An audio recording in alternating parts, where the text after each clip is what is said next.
hamma narsa inshaalloh yaxshi bo'ladi, bugungi kunim eng go'zal kun bo'ladi degan niyat bilan turadi.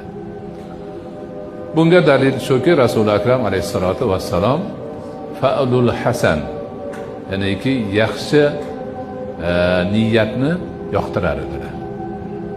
Shum niyatlikni mutlaqo yoqtirmasdilar. Hadis sharif. Ana nima bo'lar ekan, falonmikin, pistonmikin, bu bo'lib qolamanmikin, bu bo'lib qolamanmikin degan yomon niyatlarni xayoliga ham keltirmaydi.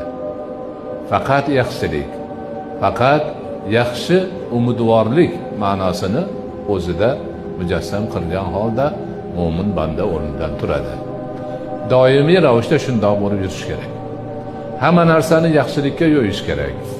Hamma narsadan faqat yaxshilikni kutib, Allohning o'zi bizga shu yaxshilikni beradi degan niyatda yurish kerak.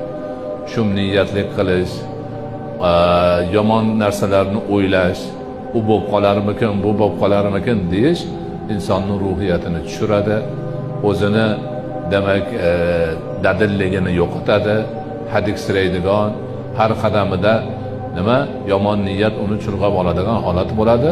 Unaqa odamning ishi mutlaqo yurishmaydi.